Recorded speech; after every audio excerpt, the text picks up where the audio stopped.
இப்போ ஒரு பேன் வச்சுக்கலாமா. பேன் சூடானதும் 1.5 டீஸ்பூன் அளவுக்கு எண்ணெய் சேர்த்துக்கலாம். 1 டேபிள் ஸ்பூன் அளவுக்கு கடலைப்பருப்பு சேர்த்துக்கலாம். 1 டீஸ்பூன் அளவுக்கு உளுந்தம்பருப்பும் சேர்த்துக்கலாம். கொஞ்ச நேரம் நல்லா பொன்னிறமா வரணும். அது ஒரு நல்லா வறுத்து எடுத்துக்கோங்க. இந்த டைம்ல நான் ஒரு 15 பல்லு பூண்டு எடுத்து தோல் எடுத்து வச்சிருக்கேன். இதை சேர்த்துக்கலாம். இதையும் சேர்த்து லைட்டா வறுத்து எடுத்துக்கோங்க. 3 பெரிய வெங்காயம் எடுத்து நீள நீளமா கட் பண்ணி வச்சிருக்கேன். இதை சேர்த்துக்கலாம். வெங்காயம் இந்த அளவுக்கு நல்லா வதங்கி வர டைம்ல நான் ஒரு 8 பச்சை மிளகாய் சேர்த்திருக்கேன்.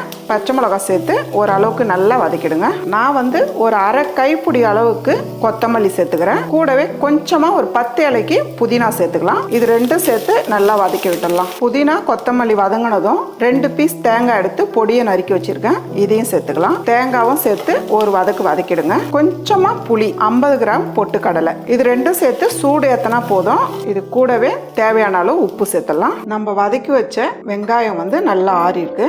இப்போ ஒரு மிக்ஸி ஜார்ல நம்ம சேர்த்துக்கலாம். இப்போ தண்ணி சேர்க்கறதுக்கு முன்ன ஒரு அரை அரைச்சி எடுத்துக்கலாம்.